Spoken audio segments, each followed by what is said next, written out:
Hello champions, कैसे हैं आप सब लोग। तो here I am back for you another one PYQ question from matrices and determinants. So last lecture में आपको क्वेश्चन अच्छे से समझ में आया होगा होपफुली, है ना। आज भी मैं आपको कोशिश करूंगा बहुत अच्छे से आपको समझाने की और आपके डाउट्स को क्लियर करने की। आप लोग कमेंट नहीं करते बच्चों, फटाफट से कमेंट किया करो कोई भी अगर डाउट होता है तो, ठीक है। प्रैक्टिस करिए और नॉलेज गेन करते रहिए। तो फटाफट से पेन और कॉपी उठाइए और मेरे साथ स्टार्ट हो जाइए। So let's start. Okay champions, चलिए। तो जैसे कि आपका क्वेश्चन है ना, solve the following system of equations bye matrix method. अब हमको क्या करना है, इसको मैट्रिक्स मेथड से सॉल्व करना है इसको। तो मैट्रिक्स मेथड से सॉल्व करना है, ये आपके पास इक्वेशन है। मैट्रिक्स के लिए क्या होता है, सबसे पहले आपको पता होना चाहिए कि करना क्या रहता है। तो मैट्रिक्स मेथड्स में सॉल्यूशन आपको मैं यहां पे लिख देता हूं। क्या होता है उसका फॉर्मूला, ax b होता है। क्या होता है, ax b होता है। इसमें मैं क्या करूं, अगर मैं x की वैल्यू निकालनी है मुझे, है ना, मुझे जनरली किसकी वैल्यू निकालनी, फाइंड आउट करनी रहती है x की। तो a उधर ट्रांसपोज कर दूंगा तो क्या हो जाएगा, a इनवर्स b हो जाएगा बच्चों। क्या हो जाएगा, a इनवर्स b। अब बेसिकली हमको a इनवर्स फाइंड आउट करना रहता है। तो सबसे पहले हमको a पता होना चाहिए, तभी तो a इनवर्स निकालेंगे। तो वो a कहां से निकालेंगे बच्चों, a हम यहां से फाइंड आउट करेंगे जो आपको ये इक्वेशंस दी हुई है। तो a इज इक्वल टू, है ना, 3 वेरिएबल्स है, मतलब कितने बाय कितने का आपका रहेगा ऑर्डर मैट्रिक्स का 3 क्रॉस 3 का। तो x का यहां पे कोफिशिएंट देखो, फर्स्ट इक्वेशन के जितने भी कोफिशिएंट्स हैं उनको लिख दीजिए 1 2 एंड 3। सेकंड इक्वेशन का सेकंड रो में 2 -1 एंड 1 कोफिशिएंट्स निकालना आना चाहिए, है ना।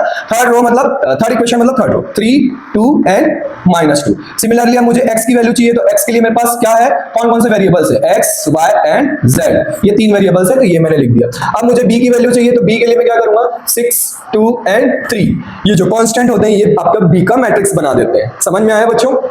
चलिए, अब a मिल गया तो a का हम फटाफट क्या करेंगे, a इनवर्स फाइंड आउट करने के। a इनवर्स फाइंड आउट करने के लिए a इनवर्स का फार्मूला क्या होता है, 1/mod of a into adjoint a, यही होता है हमारा फार्मूला, ठीक है। तो फटाफट से मैं क्या करूं, mod ऑफ a मतलब determinant of a find out करता हूं। तो determinant of a find out करने के लिए फटाफट से होल्ड करिए, है ना। क्या है 1 को, अब मैं इतने मतलब 3-4 लेक्चर से आपको सिखा रहा हूं, तो अब होपफुली आप लोग समझ गए होंगे। थोड़ा सा उसको फास्ट वे में करने की कोशिश करेंगे, ठीक है। 1 को होल्ड किया, ये कॉलम गया, ये रो गायब। इन चारों का क्या कर दो, क्रॉस मल्टीप्लाई कर दो। -1 इंटू -2 कितना हो जाएगा, +2। देन -2 1 जा कितना हो जाएगा 2। देन नेक्स्ट सेकंड एलिमेंट पकड़ना है तो माइनस में पकड़ना है, -2 लिए, मतलब ये कॉलम ये रो लेफ्ट हो गया, है ना। ये कॉलम और ये रो लेफ्ट हो गया। 2 इंटू -2 कितना हो जाएगा, -4। 3 इंटू 1 कितना हो जाएगा, 3 हो जाएगा। नेक्स्ट +3, ठीक है। अब 3 को लिए तो ये कॉलम और ये रो गायब, इसको पकड़िए, 2 2 जा कितना हो गया 4 -3। चलिए, मॉड ऑफ a आ गया फटाक से आंसर, 2 -2 0 हो गया। -4 -3 कितना हो जाता है, -7 इंटू -2 कितना हो जाएगा, +14 हो जाएगा। -3 +3 4 + 3 7 7 इंटू 3 कितना हो जाएगा, 21 हो जाएगा। तो ये आपका आंसर आ जाएगा 20 + 10 30 36 आ जाएगा। मॉड ऑफ a की वैल्यू कितनी आ गई, 36। ऐसे फास्ट आपको करना पड़ेगा। चलिए, मॉड ऑफ a की वैल्यू आ गई, तो आपको क्या फाइंड आउट करना है, कोफैक्टर्स फाइंड आउट करना है। तो कोफैक्टर्स निकालने के लिए मैं यहाँ पे एक सेपरेशन बना देता हूँ सॉल्यूशन में। यहाँ पे लिख देता हूँ कोफैक्टर्स ऑफ डिटरमिनेंट a। चलिए, कोफैक्टर्स ऑफ डिटरमिनेंट a निकालने के लिए हमको C11 लेना पड़ेगा। फिर से मैं एक बताऊंगा आपको, बाकी आपको डायरेक्ट सिमिलरली कर लेना, ठीक है। पर आपको थोड़ा सा एग्जाम में सिस्टमेटिक वे में आपको लिखना पड़ता है, तो वो आपको ध्यान देना है। तो C11 मतलब -1 टू द पावर कितना हो जाएगा, 1 + 1 हो जाएगा, ठीक है। तो 1 + 1 हो गया। जैसे ही मैंने C11 लिया, मतलब फर्स्ट रो फर्स्ट कॉलम लिया, इनका डिटरमिनेंट ले लेना है। डिटरमिनेंट मतलब किसका किसका, -1 1 2 एंड -2, ये हो गया। अब फटाक से मैं क्या करूं, -1 टू द पावर 2 है, मतलब पॉजिटिव हो जाएगा। 1 इनका डिटरमिनेंट लूंगा तो -1 इंटू -2 कितना हो जाएगा, +2 -2 1 कितना हो गया 2, मतलब 2 - 2 कितना हो गया 0, मतलब C11 की वैल्यू कितनी आ गई, 0 आ गई। अब फटाफट मैं C12 ले लेता हूं, है ना। C12 लूंगा, मतलब मुझे पता है कि -1 आएगा। C12 मतलब फर्स्ट रो सेकंड कॉलम, 2 -2 कितना हो गया, -4 3 1 जा कितना हो गया 3 3 1 जा कितना हो गया 3 -4 -3 कितना हो गया, -7 इंटू -1 कितना हो गया +7। C12 की वैल्यू आ गई। C13 की वैल्यू निकालिए। C13 मतलब 1 + 3 कितना हो जाएगा 4, मतलब पॉजिटिव में आंसर आ जाएगा, है ना। फर्स्ट रो थर्ड कॉलम, तो ये इनका डिटरमिनेंट लेना है अब हमको। तो 2 2 जा कितना हो गया 4 -3 इंटू -1 कितना हो गया, -3 हो गया, ये +7 हो गया। चलिए, C21 लेंगे। सेकंड रो फर्स्ट कॉलम 2 + 1 3 हो गया, मतलब -1 देगा, है ना। ये पता होना चाहिए आपको, 2 + 1 मतलब कितना देगा, -1 देगा। -1 to the power 3 -1 negative answer आएगा। अब सेकंड रो फर्स्ट कॉलम लिए हैं, सेकंड रो फर्स्ट कॉलम लिए हैं, तो ये चारों का हमको डिटरमिनेंट लेना पड़ेगा। 2 इंटू -2 कितना हो जाएगा, -4 2 3 जा कितना हो गया 6, है ना। तो -4 -6 -10 और -1 कितना हो जाएगा, +10 हो जाएगा। C22 मतलब फिर से आपका 1 आ जाएगा।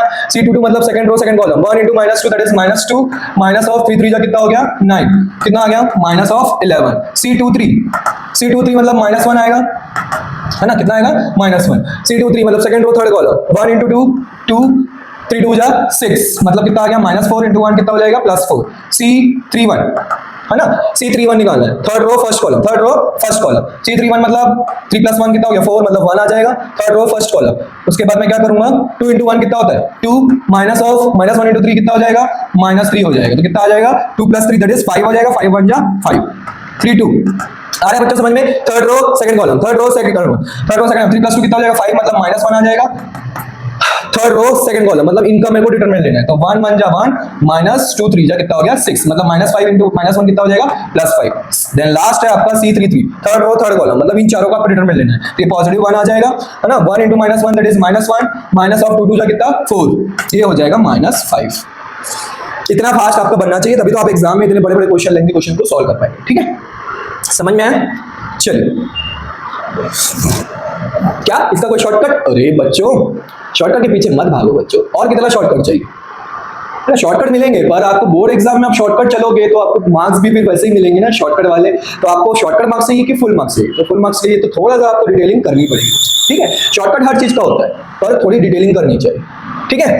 चलिए नेक्स्ट, तो अब मेरे को कोफैक्टर वाला क्या करना है, डिटरमिनेंट लिखना है, कोफैक्टर डिटरमिनेंट या मैट्रिक्स, ठीक है। तो कोफैक्टर मैट्रिक्स C11 कितना आया 0, C12 कितना आया 7, C13 कितना आया 7, first row second column, first row third column, ठीक है। C21 कितना आया 10, C22 कितना आया -11, C23 कितना आया 4, एंड C31 कितना आया है 5, एंड C32 कितना आया है 5, एंड C33 कितना आया है -5। ये हो गया। अब इसका मुझे क्या करना है, एडजॉइंट बनाना है।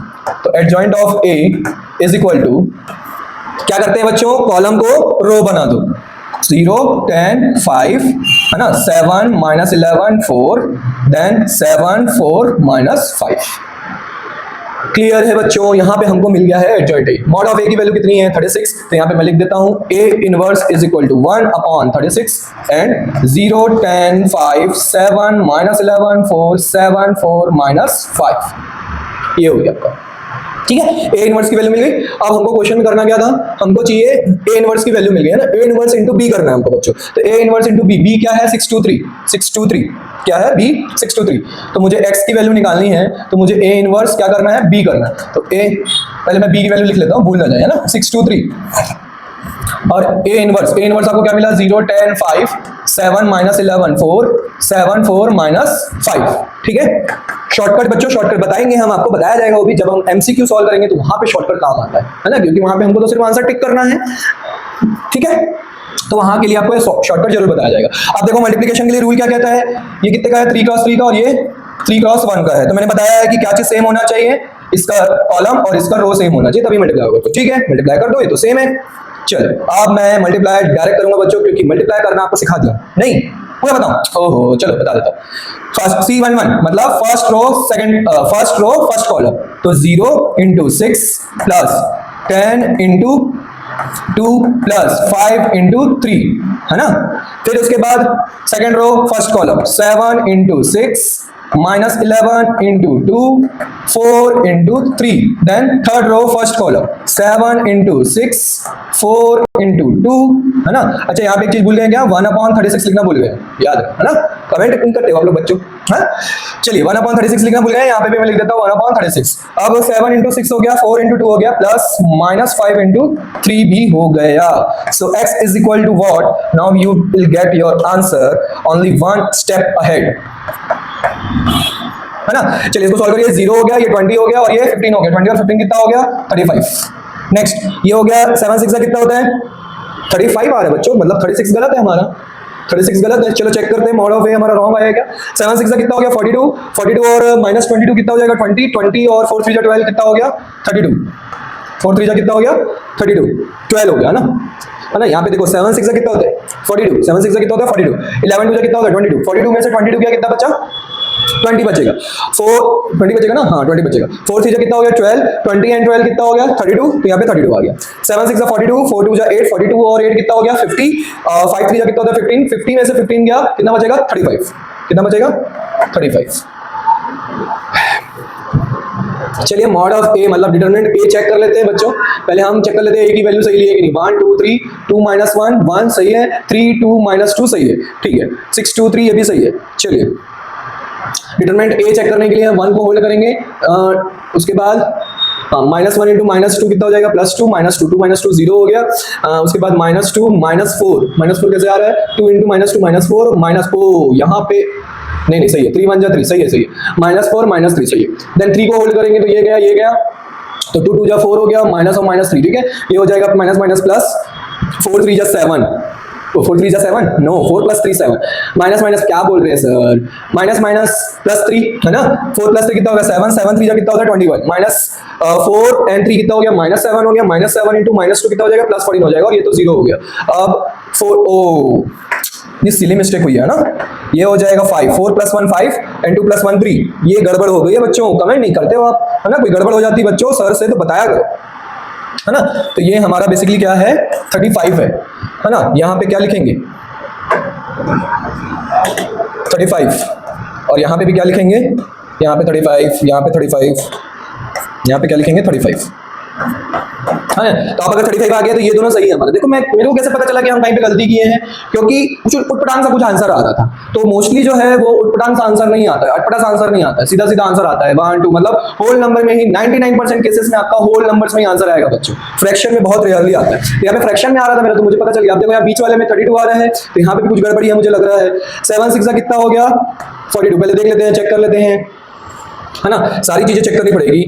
ये दोनों करेक्ट है, मतलब सिर्फ हमको क्या चेक करना है, ये बीच वाला टर्म चेक करना है, ठीक है। कौन सा वाला टर्म चेक करना है, ये वाला, मतलब मुझे किसकी वैल्यू चेक करनी है। हाँ देखो ये 7 किसका है, C22 का है, C22 का चेक करना है। C22 को चेक करने के लिए मुझे 1 लेना पड़ेगा, है ना, कहाँ गया भाई A, हाँ C22 के लिए मुझे 1 लेना पड़ेगा, है ना, C22 के लिए 1 आ जाएगा, -1/4 मतलब कितना हो गया 1 हो गया। C22 मतलब सेकंड रो सेकंड कॉलम, मतलब ये, तो ये और ये गया, मतलब 1 इंटू -2 एंड 3 3 जा 9, ये हो गया -11, ये तो सही है। C22 तो सही है। C21 चेक कर लेते हैं, C21 चेक करेंगे, माइनस में नेगेटिव में आएगा। C21 मतलब second row first column, second row first column, second row first column, मतलब इसकी बात कर रहे हैं, सेकंड रो फर्स्ट कॉलम मतलब 1 इंटू -2, हाँ ये गड़बड़ हो गई है बच्चों, इसीलिए गलत आ रहा आंसर, ये गड़बड़ हो गई है ना। चलो एक बार फिर से चेक कर लेता हूँ, सेकंड रो C21 नहीं सही था sorry, C21 second row first column है ना, सेकंड रो फर्स्ट कॉलम मतलब 2 इंटू -2 दैट इज -4, 2 3 जा कितना हो गया -6, ठीक है, तो ये -10 और +10 सही है। अभी C23 चेक कर लेते हैं, C23 second row third column है ना, सेकंड रो थर्ड कॉलम मतलब 1 into 2 that is 2, 3 into 2 that is 6, -4 -1 that is +4, मतलब ये तो सही है वैल्यूज, फिर क्या गड़बड़ी है, लिखे गलत है क्या?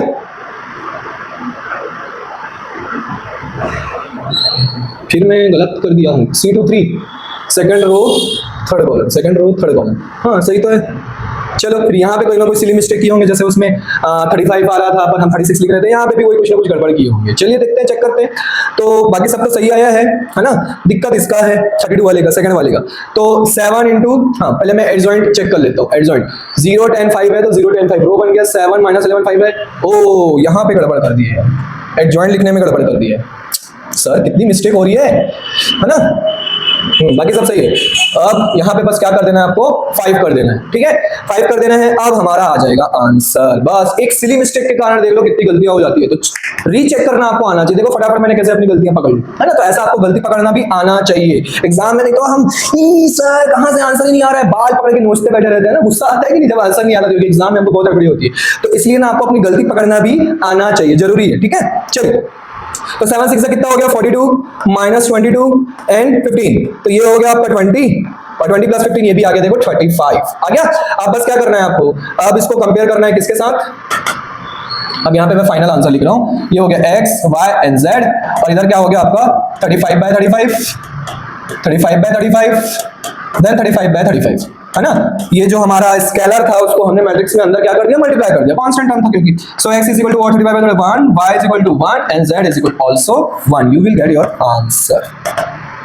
समझ में आया बच्चों, गलती कैसे पकड़ना है वो क्लियर हुआ, हो जाता है मिस्टेक हो जाती है, हम भी इंसान हैं, ठीक है, भगवान नहीं है, टीचर है, इंसान है, तो गलती करो, गलती करने से ही तो हमको सीखने को मिलता है। गलती कभी नहीं करना चाहिए, ऐसा तो कोई किसी ने नहीं बोला, बल्कि बोला जाता है कि गलती करो, और गलती को पकड़ना और सुधारना वो हमारे हाथ में होता है। तो वो मैंने कर दिया, अपनी गलती को पकड़ा और उसको सुधारा, करेक्शन किया। तो फटाफट से स्क्रीनशॉट ले लीजिए। आज की क्लास में इतना ही। आप फटाफट से क्वेश्चन को सॉल्व करिए, डाउट्स कमेंट करिए, प्रैक्टिस करते रहिए, नॉलेज गेन करते रहिए और पढ़ते रहिए। Bye bye, take care, see you in the next lecture.